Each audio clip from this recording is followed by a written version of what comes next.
Hello everybody, welcome back to Higurashi no Nakokoro ni. My name is Meisterbloo, and this is Chapter 1, Onikakushi. Let's continue on. It wasn't for some pathetic reason. It was all I could do to get as far away from Rena. That's a long laugh there, Rena. I had the gut feeling that I wouldn't let her laughter end. That I couldn't let her laughter end. Because when that laughing ended, the moment I picked up on that feeling, my body moved by instinct. I sprang to my feet so fast even I couldn't believe it, and I pushed Rena away with both hands. Rena was light as a feather. Thrown about by the unbalanced weight of the axe, she was sent backwards as if she had been carried off by the wind. After confirming that out of the corner of my eye, I dashed off at full speed. It was the perfect picture of fleeing like a greased pig. Get away from Rena. Run away. Survive. I couldn't think of anything other than this. While I was running, I remembered I'd been holding onto the bat for the entire time. Such a worthless weapon. I couldn't believe I'd forgotten about this weapon at such an important time. I sped even further down the winding path. I didn't even feel myself gasping for breath or my legs getting heavy. My body understood it as well. If I didn't run away from here, I wouldn't live. I could hear the laughter of that simulacrum of Rena coming from behind me. It rang through the trees and in my head and slowly chiseled away at my sanity. The grove of trees thinned out, my field of vision suddenly expanding. Where was this? For a moment I was bewildered by the scenery I felt I knew but couldn't quite remember. I quickly realized it was the dam site. The fact that I'd dashed madly and ended up in a place like this gave me a bad feeling, like I was following someone's scripted plot. I had a good view of my surroundings, but I didn't see a single soul here. This was a terrible spot for someone on the run, but there was no better place for an attacker. My heart was already on the verge of bursting. The muscles in my legs were screaming, but I didn't care. If I stopped here, then they might not even be able to scream for much longer. Even still, I glanced back, looking for an excuse to rest. Rena wasn't there. Instead, I saw two villagers walking around. I breathed a sigh of relief that it wasn't Rena, but a third party. Except the voice inside me rang the alarm once again. Villagers walking around weren't suspicious in and of themselves, but it bothered me. They both wore rough-looking clothes. Empty-handed, they definitely gave the impression that they were just out for a walk. But at this time of day, two adults wandering around without a purpose, it was enough to raise questions. But more than anything, those eyes. They weren't chit-chatting while walking, they were both silent, heading forward, looking in my direction. Was I at the end of my rope and had finally started imagining things? I should run away. That was probably the best choice. If they weren't involved, I'd lose them easily by running. If they were part of a group after me, then they would come running after me. Either way, unless I hurried up, Rena would catch up with me. That's right. I was going to run. Deciding that, the moment I began to turn tail, both of them rushed towards me, as if they knew exactly what I was thinking. Somewhere inside of me, I had jumped to the conclusion that Rena was the only thing I needed to be afraid of. I made the assumption that I didn't need fear or anything else. But right now, I realized just how blatantly wrong I was. Suddenly, the story Oishi-san told me about the demons all leaving the village to hunt prey floated through the back of my mind. I could tell they were both coming after me without even turning because of their frenetic footsteps. It was frightening, being unable to shake Rena off as she slowly closed in on me, but this didn't even compare. Being pursued with such violent ferocity, this straightforward horror was unparalleled. One of the pursuer's arms grazed my shoulder. Now, it wasn't just their frenzied footsteps, but also the distinct sound of their breathing that I could hear. No, I could practically feel them breathing on me. They were already right behind me. Calm down, Keiichi, my bra. Still running at full tilt, I felt the surrounding area go still. No, it felt like time itself had stopped. I turned my head back slightly in that frozen world, realizing how close my pursuers had gotten to me. I couldn't win against the legs of an adult. In less than the time it would take to blink twice, when this frozen time began moving again, they'd be right on top of me. On top of me, and then... Don't think about that, Keiichi. First, realize that you won't be able to shake them off like this. If the fact that you can't get away was a given, then you need to make a decision. Go with the right leg, or go with the left. You just need to decide which one. Let's go with the left. The moment I decided that, the temporal singularity burst into pieces. Right. Left. I swung the bat in a wide arc with my right arm. Using that inertia, I stopped and suddenly spun. Whoa! The two of them were clearly startled. Momentarily losing sight of me, both of their outstretched arms ready to grab me instead grasped at empty space. The man on the right, I applaud him for being able to figure it out, spun around to the spot I shouldn't have been, and faced me in astonishment. But it was too late. I didn't even need to swing my bat. All I needed to do was extend my arms as I turned around. It was by no means a heavy blow, but it seemed like it had enough power behind it to knock him off his feet. But just knocking him down wasn't enough to scare him away. He got back up in no time. Both of them took a fighting stance and were ready to face me. This made me certain they weren't just two people out for a walk. They were clearly after me. It felt much easier than dealing with Rena. Just by not recognizing their faces, by not knowing them, it made things easier. I smiled wryly on the inside. What do you want with me? Next one is going to be right in your face, you bastard! It's fine if it was just a bluff. By barking out at them, I was able to fire myself up. They didn't respond. They spread out to either side of me with unbelievably calm expressions on their faces. One of them would grab onto my bat and the other would hold me down. Was that their plan? Taking on both of them at once would be impossible. Hot sweat poured from every pore in my body. Then I'd just have to settle it with the first move. I'd step in and strike the first one down. Narrowing my target down to the man on the right who had already been knocked down before, I stepped in and swung with all my might. There was no way for an unarmed person to guard against it. It would cause immense damage. If they blocked it with their arm, their bone would snap like a twig. If they turned their back to it, then it was possible that the blow would travel all the way to their vital organs. It looked like he was aware of this. He pushed farther through the kill zone between us and delivered the fist right into my gut. Not good. With this distance and this position and state, there was no way for me to dodge it. The world flipped upside down. I understood that I was being tossed around like a rag doll. I landed on the soft earth without a sound, feeling the grainy soil press against my face. It didn't hurt at all. But the moment I thought that, I suddenly felt pain coming from the abrasions on my skin, as well as the contents of my stomach being forced upwards, flooding my mouth with a bitter sensation. I knew very well that I didn't have time to relish this experience. I stood up as quickly as I could, but at that moment the other man was already barreling towards me. Being able to comprehend calmly that I simply couldn't dodge it made it all the more upsetting. After plowing into my stomach full force once again, my assailant twisted around behind me and locked his thick arm around my neck. My throat felt like it was being crushed by his immense strength. I couldn't even contemplate that I was being strangled, or that I was about to go unconscious. My vision simply darkened, and a silent, whining noise began playing deep inside my mind. It took everything I had to keep myself from blacking out. While this was happening, the other man was more than likely standing in front of me. I wasn't able to open my eyes, but I could feel that he was there. There was nothing I could do now.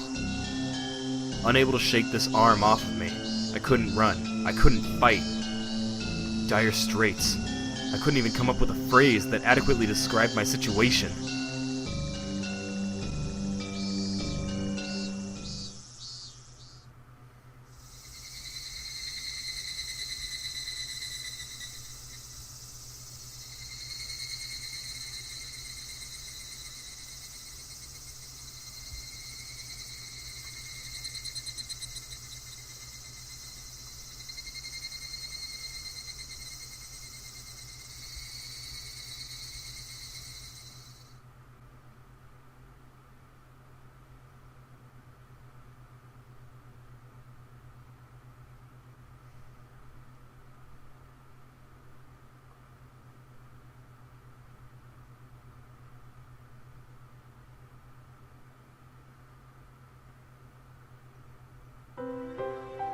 a familiar ceiling. The smell of the bed and pillows, I knew them well. Was this my room? Normally there wouldn't be anyone in my room beside me, but their presence made me spring wide awake. When I did that, pain shot through my entire body. Feeling alright? I think you'd better just lie down for a bit. Why was Rena in my room? Blood began to surge through my muscles and my capillaries. But Rena's smile belonged to the Rena I knew well. I knew I shouldn't let myself feel this way, but I relaxed, thinking that this version of Rena was safe. Why am I? Don't you remember? After losing consciousness, nothing at all. My body had become more lethargic than I could have ever imagined.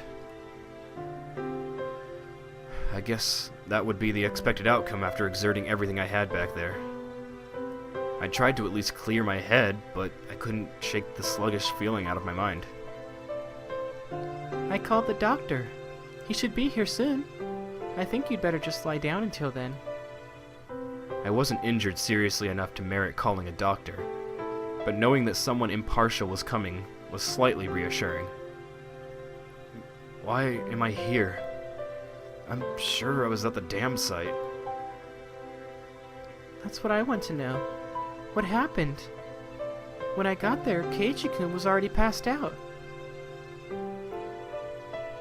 That's why I'm the one who wants to know. I was attacked by two weirdos.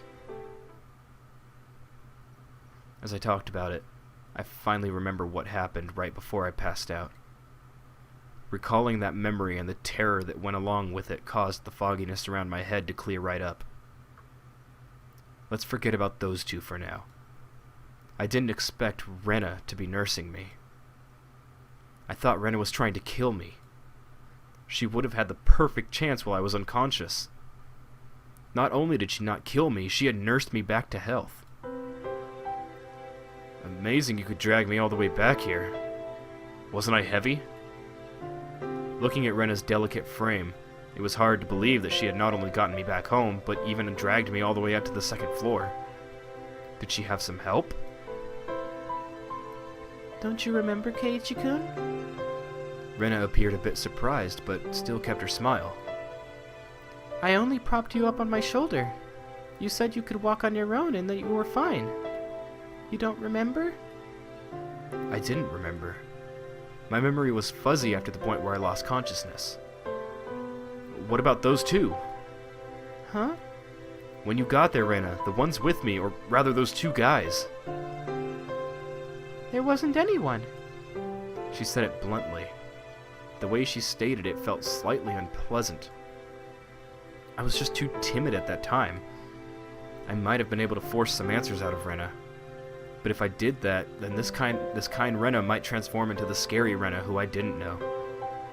Fearing that, I didn't press any further. Thinking about it, it was the obvious choice. If both of these men were there, I don't think Rena would even have stood a chance.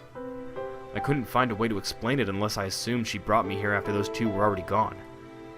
Rena was still smiling. Her eyes sparkled warmly. Yet, I felt like I was hallucinating when I saw something akin to a shadow slowly creeping across her face. That small omen sent shivers down my spine. While Rena was still Rena, I needed to make contact. I needed to contact Oishi-san. Rena stopped me when I tried to get out of bed. She said it would aggravate my wounds, so I should sleep. I'd like to go to the bathroom, though. Sorry. Rena couldn't say anything else. While Rena stayed in the room, I quickly went downstairs to get the phone receiver in the living room. When I approached the front door, the doorbell rang. It must have been the doctor Rena had called. It was strange for a patient to welcome in the doctor who was making a house call. But that would be incredibly reassuring to have him here for the considerable time it would take Oishi-san to get here. I carelessly opened the door with that simple assumption and regretted it almost immediately. Mion! Oh, you look just fine. I heard you collapsed, so I came to check up on you. How did you know I collapsed? I heard from Rena over the phone. Do I need any other reason than that? I understood why she would call a doctor, but why Mion too? Rena was descending the stairs behind me. Rena, doesn't Kei-chan look pretty alright? She made me worry for nothing. That's true. Maybe I worried for nothing as well. They both began laughing. It appeared to be cheerful laughter, but I couldn't shake the feeling that there was a darkness looming over them. Whoa, what's up with the shoe rack? How did it get like this? The shoe rack that I'd smashed to pieces had been like that since yesterday. I fell, you see, and the bat I was holding at the time slammed into it. This is what happens when you swing around something that you're not used to handling. I kept the fact that it was none of her business to myself. But leaving it like this will really startle your parents when they get home. I'll fix it up for you later. Now come on, Kei-chan. The terminally ill need their rest. Come on, back to bed, back in bed. Both of them urged me up the stairs. I had no chance to call Oishi-san. I was pushed into my bed. As it was the first time Mion had been in my room, she began searching around it intently. She fiddled around my room and was scolded by Rena. You can imagine how it went. It was uncomfortable having my room poked around, but the conversation was so benign that it was heartwarming. During that innocent conversation, Mion said something as though it was perfectly ordinary. Rena, did you call the manager?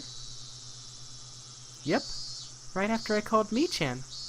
He said he'd be right over. Manager? That out-of-place word gave me a bad feeling. Rena called a doctor, then called Mion, and after that, she called a manager. Who was this manager? Since Rena and Mion's conversation was so peaceful, it only felt slightly odd. What are you two talking about? Who's this manager? Don't you know, Kei-chan? We mean the manager when we say manager. Like the director of a movie, or like the foreman of a construction site. I dug through all my memories for a manager who might have business with me. Only one thing came to mind. What Rena had just said, the construction site foreman, was the very first victim of the first incident. The dismemberment of the damn construction site. The foreman? But that was strange. He was supposed to be dead. There was no way they could call him. I don't understand what you guys are talking about. What does the manager have to do with me? You said he was coming. Did you mean to my house? I asked one obvious question after another. But all the two of them did was smile coolly at each other. There was a huge difference between how the two of them appeared and how my suspicions were playing out. Slowly, I felt discomfort and panic welling up inside of me. I couldn't understand what Rena and Mion were talking about. Kei-chan, you've gotten into baseball lately, haven't you? Pretty sure the manager will be happy to hear that. So who is this manager? The manager is the manager. So who is this manager? Rena and Mion looked at each other and laughed haughtily. That disturbing cackle unpleasantly resounded around me. That laugh, that long enough to be unsettling, ended abruptly. Oh yeah, we should finish up before the manager comes. You remember, don't you, Kei-chan? Her face was laughing, but Mion's eyes told a different story. And what do they tell? We'll find that out in the last episode of Higurashi no Nakakoto ni. I know where we're at, so I know that this is the episode before the last one, so the next one will be the last one. If it's not, it'll be the last one. There won't be enough time left for two of them unless they go into extremely long detail, so the next one's going to be the last one. And if it's a longer video, then it's a longer video. Nothing I can do about that. Thank you all for watching. I will see you all in the finale of Higurashi no Nakakoto ni Chapter 1, Onikakushi. Until next time, everybody. Peace out.